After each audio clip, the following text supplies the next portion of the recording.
Quoi? Ah, vous ne jouez pas au tennis ici? C'est pas grave, eh bien, alors nous ferons des terrains de pétanque. Ou de boule en bois, si vous voulez, hein. Tout ce que vous voudrez, vous l'aurez. Peuple de Gâtine, ne soyez pas stupide. Réfléchissez.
C'est pas toujours facile de comprendre ce que cherche à nous dire l'oracle, hein.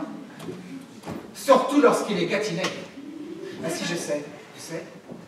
Peut-être qu'en fait, il cherche à nous dire que finalement, lorsqu'on fait la révolution, on ressent le même sentiment que lorsqu'on tombe amoureux. Dans les deux cas, on a envie de changer le monde. Il y a déjà des gens ici qui ont fait la révolution.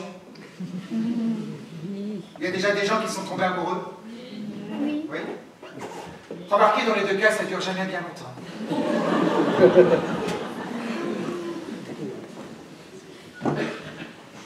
Il est d'une famille de pougnes. Elle est d'une famille d'hérissons. Entre les deux, un monde. 3 kilomètres. Les deux familles ne se sont jamais aimées. Sa famille à lui faisait du lait de vache. Après, ils ont fait du cochon. Du hors-sol. De l'élevage intensif.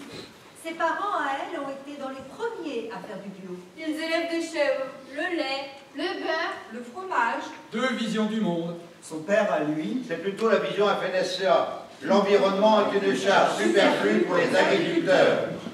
Son père, à elle, a été le premier à créer une confédération paysanne. en Gâtine. Pour une agriculture souveraine et respectueuse des hommes et de l'environnement. À la maison, j'ai toujours entendu dire que c'était des bons à rien, avec leur fromage de chèvre. Avec leur fromage de chèvre. Des babagoules. Qui n'y connaissent rien.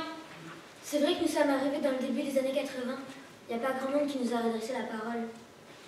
Mes parents sont de gauche, ils sont contre les pesticides. Ils sont de gauche. Contre les pesticides. Des babagoules. C'est vrai que ton père arrive ici. Un peu arrogant. Il sait tout. Mieux que tout le monde. Il veut tout changer. Nous donner des leçons. Faut respecter ceux qui sont là quand même. Deux amoureux. Un Roméo Et une Juliette. Ça s'est passé pendant une manif. Mon père ne voulait pas que j'y aille. Il tenait une banderole avec écrit dessus. La Gâtine n'est pas à vendre. Il l'a vu à sa hauteur. Ils ne se sont pas parlé. Mais leurs regards se sont croisés. Elle lui a souri. Il lui a proposé de tenir la banderole avec lui. Ils ont crié ensemble. Non à l'enfouissement. Protégeons nos enfants. Non à l'enfouissement. Protégeons nos enfants. Non à l'enfouissement. Protégeons nos enfants. Ils n'arrêtaient pas de se regarder. Il lui a même touché le bras. Ça l'a fait frissonner. Elle a frissonné. Leur père était furieux. Il ne voulait pas qu'elle parle à un paysan intégriste. Il ne voulait pas qu'il parle avec gauchiste écolo. Ils leur ont interdit de sortir. Mais un soir, J'entends des graviers lancés contre le volet de ma chambre. Il fait nuit. J'ai fait le mur et j'ai enfourché mon vélo. Ton ombre derrière la fenêtre. J'ai pris un gravier et hop. J'ouvre la fenêtre. C'est toi. J'ai envie de crier, mais je ne sais pas si c'est de joie ou de surprise. J'ai escaladé la glycine. Tu es fou, tu vas tomber. Je suis sur le rebord de la fenêtre. Tu m'embrasses. Je t'embrasse. Je n'arrête pas de penser à toi. J'ai envie de te revoir. Vite, il y a de la lumière dans le couloir, il faut que tu partes. Rendez-vous demain matin, au lavoir. Elle le pousse, il s'accroche au volet. La porte de la chambre s'ouvre. C'est sa mère. Qu'est-ce qu'il y a? Tu parles toute seule? Je descends le long de la glycine. Je te regarde longtemps. Et le lendemain, au lavoir, et puis toute la semaine, il se cache. Il faut que j'y aille. À demain. À demain. Il l'embrasse, elle l'embrasse, il frissonne. Et le temps passe. 1987, 1988, et le quotidien s'installe dans cette terre de Gatti. Le quotidien, le quotidien, le quotidien. En rêver la nuit, se lever la nuit, y penser le matin. Dans les cours d'école, les enfants se mettent à imiter leurs parents. Ils jouent au loup radioactif, ils jouent à la marelle atomique, et les cow-boys contre les Indiens sont remplacés par Landra contre les Gâtinais. Entre stress, camaraderie, engueulade, bon Dieu que c'est bon de se sentir en vie. Et pour beaucoup d'entre eux, le quotidien, eh bien, c'est la caravane. Oui, au carrefour de la chapelle Saint-Laurent, entre le feu rouge et le feu vert, ils ont installé une petite caravane, bleue et blanche, juste en face de locaux de l'Andra. Ils surveillent, et chaque commune a son tour de garde. Pierrot. T'as le cahier, Louise? Louise. Oui. Pierrot. On en est à combien? Louise. Au 7e. Ah bah il y a tout noté là-dedans, hein, tous les va-et-vient. Il y a aussi pas mal de fantaisie. Hein. Pierrot. Faut bien s'amuser, Louise. Louise. Tiens, boulanger a apporté de la brioche. Moi, je trouve ça formidable. Hein. D'habitude, chez nous, on fait plutôt le dos rond. Mais là, tous ces gens qui se sont rebellés, ah non, mais c'est vraiment formidable. Hein. Tu vois, Louise, ils ont mal joué à l'Andra. S'ils avaient annoncé les choses moins brutalement, s'ils avaient été moins arrogants, bah, ça aurait pu passer. Ils pensaient venir en chanson. Mais on a du semblant, hein. 22, les v'là les plus. Tu m'agaces, Louise, avec ton semblant, avec tes choix. Ce qu'il ne faut surtout pas, c'est commencer à négocier. Discuter, c'est accepter le principe de compromis. Oui, on doit tous se sentir responsables. J'ai apporté mon tricot. Oui, elle a apporté son tricot. Certainement le réflexe conditionné de la femme gatinaise. Oui, je sais, mais ça a bien changé depuis. Bruit de voiture. Ah, tiens, il y a une voiture qui s'arrête. Mais c'est pas René? Ben si, c'est René. René qui reste sur le pas de porte, enfin le seuil de la caravane. Salut la compagnie. Alors, t'as changé d'avis, ça y est, t'es avec nous? Non. J'ai à te parler. Oula, moi j'ai envie d'aller faire pipi. Tiens, je vais aller dans les locaux de l'Andra. Louise sort de la caravane et René entre. Et donc en venant, je suis passé à la gendarmerie. Ils m'ont payé un coup, dis donc. On dirait que c'est devenu le plus grand bistrot du village. Même le commandant Jarry est avec vous. Tu vois bien qu'on a raison. Ouais, bon. C'est pas ça dont je veux te parler. Il paraît que ta fille fricote avec mon fils. J'en ai entendu parler. Je veux pas. Moi non plus. Bon. On est d'accord alors. Sur ça, on est d'accord, oui. Louise revient dans la caravane. Oh, j'ai vu mademoiselle Mine à l'intérieur. Je lui ai demandé ce qu'elle faisait avant. Ben, elle était psychologue. Bon, elle aurait mieux fait de le rester, hein. Tiens, tu sais quoi, Louise? Hier soir, je veux pour téléphoner de chez moi. Je décroche, j'entends une respiration à l'autre bout. C'est qui, j'ai demandé? C'était le ministère de l'Intérieur. Oh là là, on est sur écoute, on est sur écoute. Tu sais quoi? Ça me donne envie d'aller dégonfler les pneus de la bagnole de la planche. Eh ben Louise, dis donc, t'as bien changé. Je me bats, moi. Je pense à nos enfants, je suis peut-être qu'une femme, mais je suis au premier rang. Tiens, mon mari a trouvé de la peinture pour écrire des slogans sur la route. Paraît qu'il y a Monoré qui vient en golf de Mazières. On y sera. Ah bon? Tu joues au golf, toi? Non, pourquoi? Pour rien. Il y a aussi Fourreau, ministre de l'Industrie, qui doit venir. Il va atterrir à l'aérodrome de Souchy. On va pas lui faire de cadeau à lui. Le téléphone sonne. Allô? Ils viennent de trouver un type au retail, il dit qu'il cherche de l'or. En fait, c'est un type de Landra. Il prenait des mesures. Non, les faites rien. Livrez-le à la préfecture. Et Pierrot lui paiera bien dit que le préfet peut bien lui payer le taxi retour. Bizarrement, son mensonge n'a pas fonctionné. Demain, il faut qu'on déplace la caravane, même si c'est que de 20 cm. Une caravane ne peut pas rester à demeure plus de 3 mois, c'est la loi. Ah ouais? Pourtant, là, quand vous avez fait votre fameuse opération Obélix, vous en foutiez bien de la loi. Moi je dis que déverser 50 tonnes de granit dans la cour de Landra, eh ben ça c'est des manières de voyous. Et puis après on a balancé tous les bureaux sur la route. Et l'opération Lucky Luke, murer les fenêtres, les recouvrir de goudron et de plumes. Elle venait de ton poulailler les plumes, Louise. Oh là là, mais qu'est-ce que j'ai eu peur avec le gros hélicoptère là, avec le gros boudin soi-disant pour des sondages géologiques. J'étais dans mon jardin en train d'étendre le linge, ben, j'ai pris une pierre et puis je l'ai lancée. Et ben je crois bien qu'il est remonté l'hélico, oui. L'autre jour, il y avait une voiture, un journaliste du Figaro, sa voiture était embourbée dans un champ. Alors j'ai sorti de là avec mon tracteur et j'ai une vache qui venait de véler. Bah, le veau, je l'ai appelé Figaro. Ça doit te plaire, ça, le Figaro. Hein. Pourquoi tu dis ça? Voilà. Quand FR3 ils sont venus, ils voulaient me filmer en train de ramasser mes œufs, mais c'est plus l'heure, j'ai dit. Et si vous voulez, en 15 minutes, je peux vous avoir 200 personnes. Et ben je les ai eues, puis ça fait un drôlement beau reportage. Alors, il n'y a rien à boire? Si, avec de la brioche. Mon mari il fait la gueule, hein. Je suis plus là pour lui préparer la cuisine. Alors Pierrot, t'en veux ou tu traînes pas avec l'ennemi? Non mais t'es vraiment trop con. Hein. Et toi l'écolo, tu parles pas sur ce ton, d'accord? Je suis chez moi ici.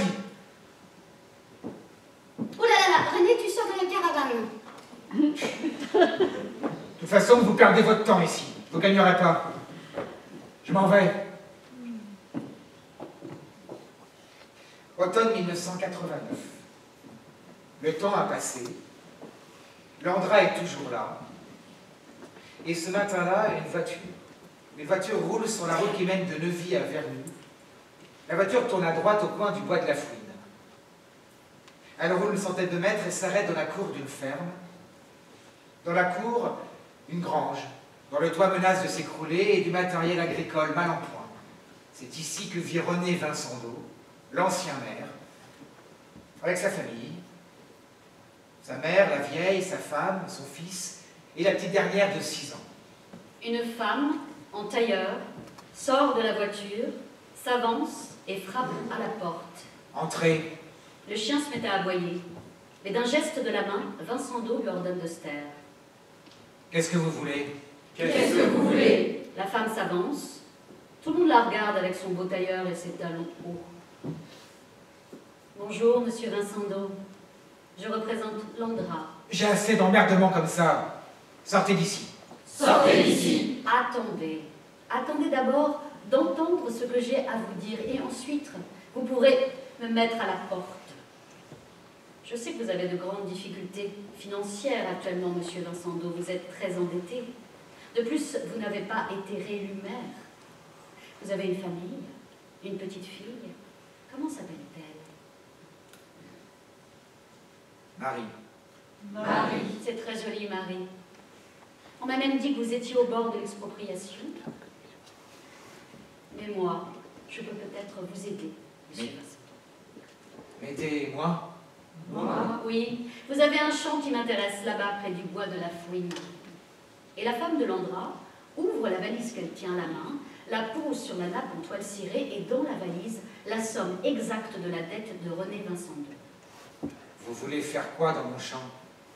Vous le louez pour une durée de 15 ans pour y faire des expériences géologiques. C'est pour les déchets. Et les autres, qu'est-ce qu'ils vont dire?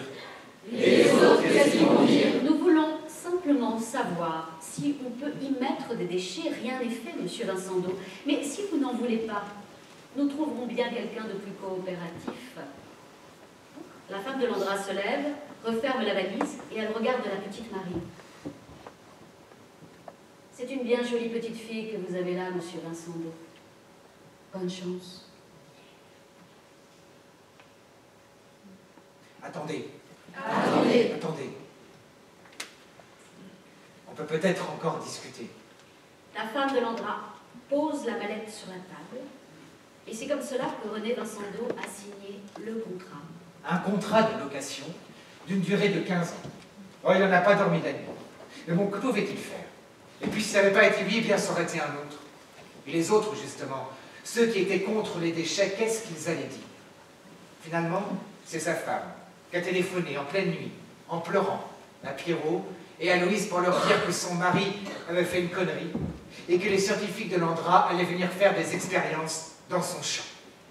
Ce n'est pas parce qu'on tire le diable par la queue qu'il faut transformer la Gâtine en enfer. Nous allons former 2 barrages sur la route de Neuvy à Vernoux, de chaque côté du bois de la Fouine. Une caravane de chaque côté. Branchons le téléphone directement sur le poteau des PTT. Qui a des souches? Pour se chauffer. Et instaurer des tours de garde. Jour et nuit. Il faut des tracteurs pour bloquer les routes. Chaque commune viendra, tour à tour. On tiendra. Même si ça dure 15 ans, on tiendra. Ça a duré 3 ans. On a combien de civils? Le plus grand club de Sibi de l'Ouest. Les gendarmes seront avec nous, je m'en occupe. Nous sommes prêts. Ils peuvent venir. On va les accueillir. L'Andra ne passera pas par là. L'Andra ne passera pas par là. Ils sont prêts. Ils occupent les champs. Jour et nuit, ils sont prêts. Tour de garde, apéro, brasero, ils sont prêts. Ils attendent les CRS, ils attendent l'Andra, ils sont prêts. Mais malheureusement, juste avant. Juste avant, il y a un drame. Il y a la colère. Il y a la douleur. Ils sont 2. 2 jeunes. 2 frères. Téléphone, une mission. Allez voir ce qui se passe. À Châtillon. Il y a du mouvement. Les CRS peut-être. Alors ils y vont. Orage, pluie, Temps épouvantable. La route est glissante. La voiture dérape. La voiture sort de la route. Ils sont 2. 2 jeunes. 2 frères. Il meurt. Il faut prévenir les parents. C'est Pierrot qui y va. Ils sont effondrés. Effondré. Effondré. Mais ils disent... Il faut continuer. Il faut continuer. Quelqu'un envoie un télégramme au ministre de l'Industrie. Vous aurez votre nom lié à ces 2 morts de 20 ans. C'est violent. Les esprits s'échauffent. Il y a la colère. Il y a la douleur. On ira jusqu'au bout. Et c'est donc dans ce contexte que quelques jours plus tard, les combattants de l'Intergaté reçoivent un coup de fil, complice et anonyme, d'une taupe émanant de la préfecture, quelqu'un qui leur avait dit qu'il serait toujours à leur côté, qu'il les tiendrait toujours informés, et dont on ignore encore aujourd'hui d'ailleurs l'identité. Et il leur dit, il leur annonce, que les CRS vont arriver, vont occuper le champ, et que les scientifiques de l'Andra vont pouvoir commencer leurs expériences. Nous sommes le 12 décembre 1989. Il y a d'un côté une centaine de tracteurs, grilles sur les vitres pour empêcher les bombes lacrymogènes d'entrer, fourches télescopiques, poteaux téléphoniques coupés en travers de la route. Ils sont 1000 sont les organisateurs, 200 sont la police. Et de l'autre côté, un escadron de CRS, 2 automitrailleuses, casque, bouclier, matraque à la ceinture, avec à leur tête le préfet et le commandant de la gendarmerie. Et là, 6 heures du matin sur cette route, le rapport de force s'engage. Alors, laissez la place. Bougez-vous, vous occupez une route départementale. Vous fouillez le corneille de la poste. Vous êtes dans l'illégalité. Il y a des maires ici. Ouais. Le maire de Trelles, le maire de Chantemerle. Ouais. En tant que maire, ils respecteront les ordres du préfet. Mais en tant que citoyens, ils désobéiront. Et nous aussi. Ouais. Bougez votre tracteur, bougez vos voitures. Voyez bien que nous sommes plus nombreux. On bougera rien du tout, hein. Vous pouvez toujours essayer. Les cuves à lisier sont pleines, vous voulez y goûter? Qu'est-ce qui se passe?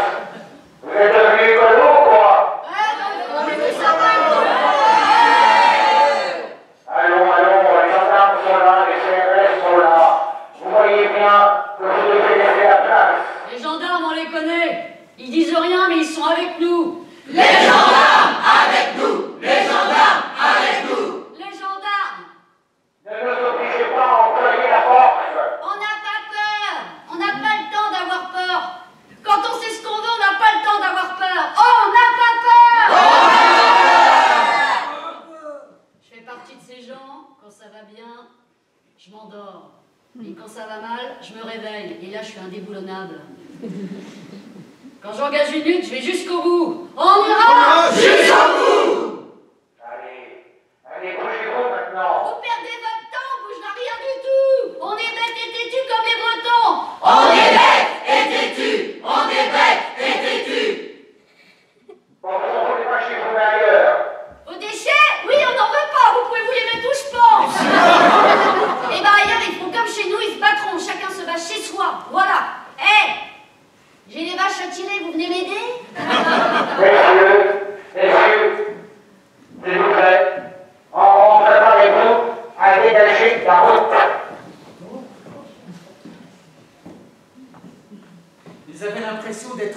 une éternité. Pourtant, ça n'a duré que quelques heures, car les CRS ont fini par partir et par stationner pendant plusieurs semaines à la sous-préfecture de Parthenay. Les combattants de la Targatée, eux, ont continué leur lutte. Ils ont continué leur garde. Jour et nuit. Tour de garde, apéro, bras zéro, messe de minuit, réveillon de Noël, réveillon de Nouvel An. Les caméras de télé sont venues pour filmer cette horde de paysans gâtinais qui résistaient encore et toujours à l'envahisseur. C'était folklorique finalement. Pourtant, cette lutte commençait à laisser des traces entre ceux qui étaient pour et ceux qui étaient contre. Lors des dernières élections municipales, tous les maires qui étaient pour avaient perdu. Ce jour-là, Pierrot vient rendre visite à René. Peut-être pour lui souhaiter la bonne année. Comme toujours, dans tous les combats, toutes les guerres, toutes les manifestations, toutes les révolutions, il y a des gens qui se rencontrent. Il y a des gens qui se détestent.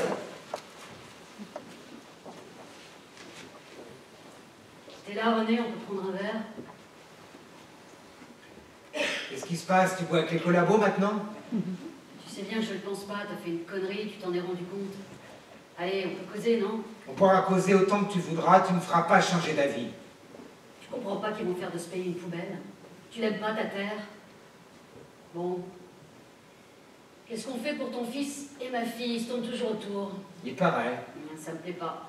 Moi non plus. Et sur ça, on est toujours d'accord. Qu'est-ce que tu veux? On ne peut pas toujours dire non à tout. On ne peut pas toujours refuser le progrès. Et tes enfants, tes petits-enfants, des déchets radioactifs là dans ta terre pour des générations? Les petits-enfants, ils feront comme moi. Ils vivront avec. Puis ça vient d'en haut. Des experts, des ingénieurs, moi j'ai confiance dans la science. Ça vient d'en haut, du sommet de l'État. Moi je suis un républicain, moi. Il y a des déchets nucléaires. Faut qu'on assume, alors si c'est mieux ici, eh ben c'est ici. Faut savoir désobéir quand c'est pas juste. Moi j'aime pas vos manières de faire. Vous dites non, vous refusez de discuter. Si et la démocratie alors? Si on discute, on se fait bouffer. Avec leur vocabulaire, leur stratégie de la division. Mais tu comprends vraiment rien. Je comprends aussi bien que toi. Je suis pas plus bête. Bon allez, tu fais un tour sur la route de Vernou, tu te montres, tu causes un peu. Tout le monde oubliera. Comme après la guerre, on a tous gagné. Après tout ce qu'on a dit sur moi, ouais, plutôt crevé, oui. Tu le regretteras, René. Ah ouais? Et les cercueils que j'ai reçus dans la boîte aux lettres? Et les lettres de menaces anonymes? Et les chats crevés dans la grange? Ma femme n'endort plus! J'en ai chialé! Qu'est-ce que tu veux? Il y en a toujours qui se défoulent, qui vont trop loin, qui déterrent les vieilles histoires. Vous allez les mettre où, là? Hein, vos déchets?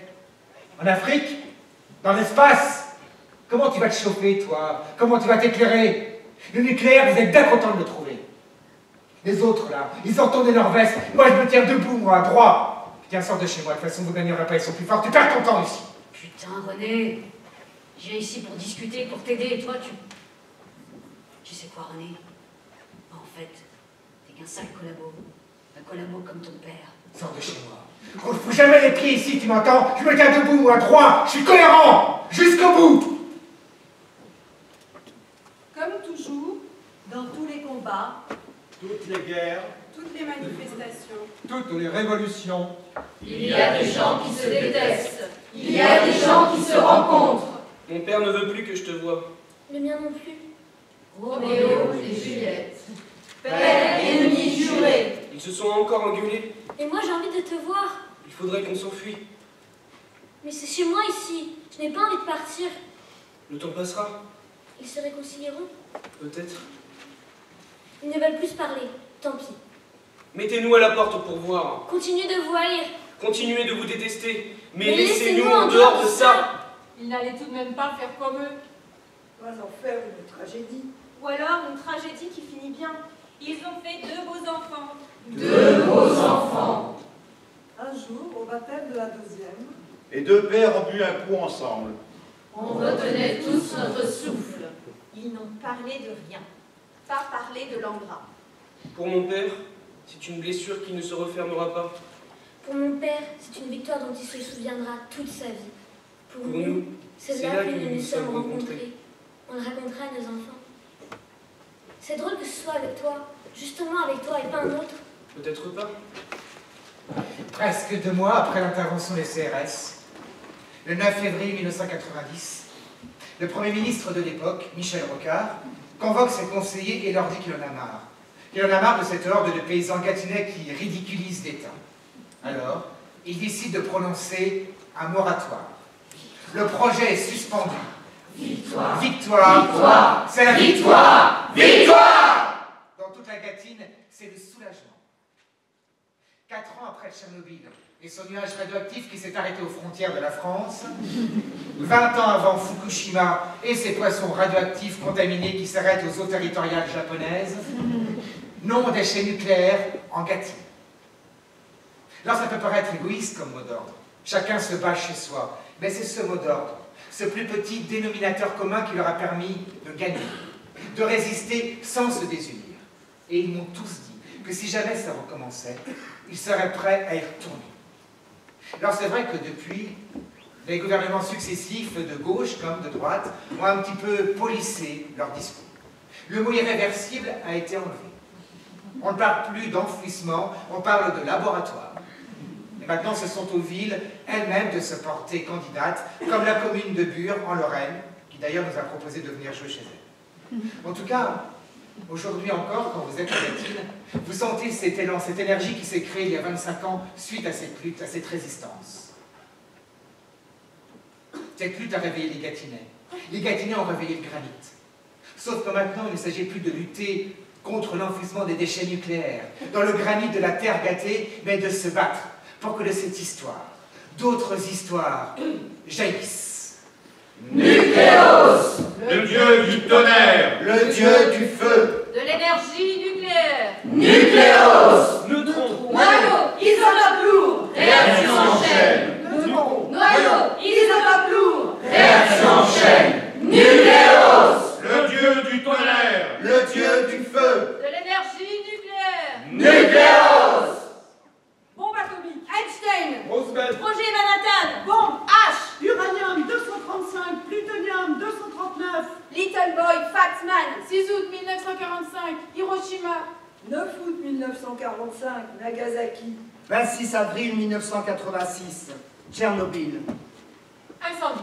Réacteur. Radiation. Évacuée. Irradiation. Sarcophage. pompage, Svetlana Alexievitch.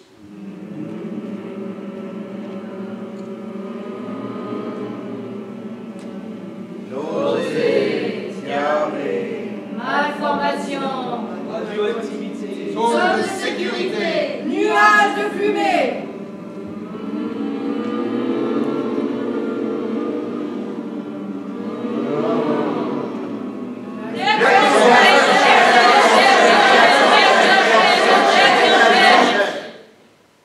Nucléos, le dieu du tonnerre, Le dieu du feu, De l'énergie nucléaire.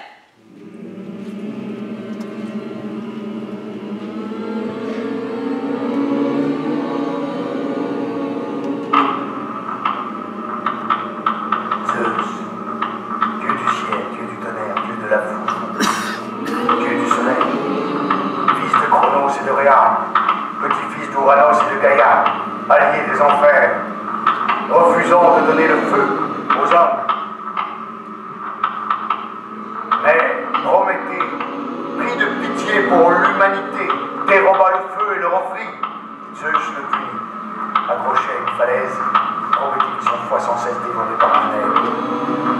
Les hommes avaient le feu, les hommes avaient acquis la foudre et le tonnerre, les hommes avaient goûté à la puissance de la lumière. Et au fil des siècles, les hommes n'ont eu de cesse de toujours vouloir agrandir leur puissance, peut-être pour tenter de devenir des dieux à leur tour.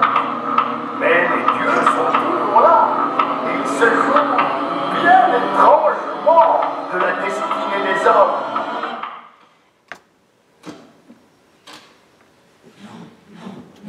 nous faisons partie de ces gens Dont on ne raconte jamais l'histoire. parce que nous ne sommes pas des héros.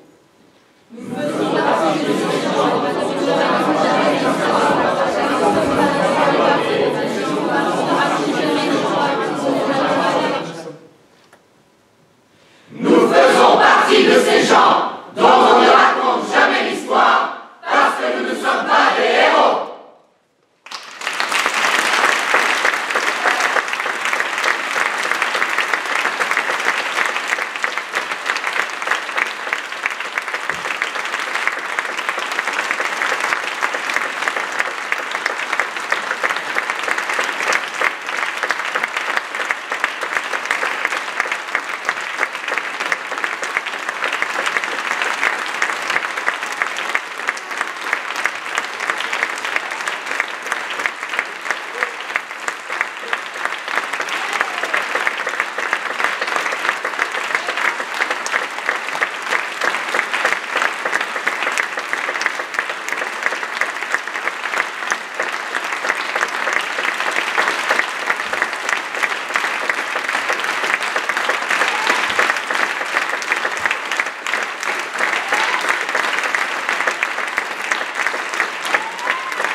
bravo, un gros merci à tous les comédiens amateurs ici du territoire rochefortais qui ont été dirigés par main de maître depuis samedi par Anne Marcel.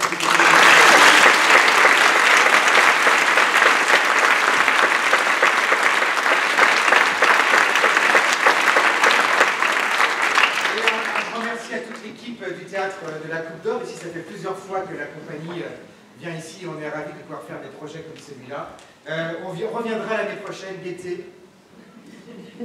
Vous savez qu'il y a des restrictions de budget dans les théâtres, vous savez ou pas?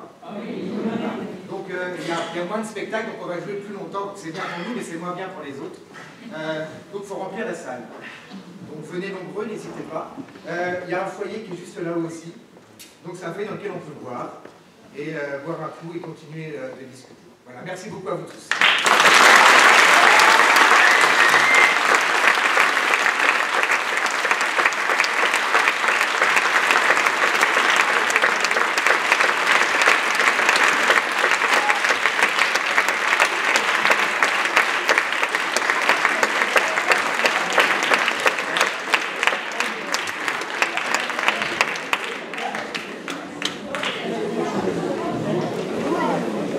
Un peu de monde, une présentation à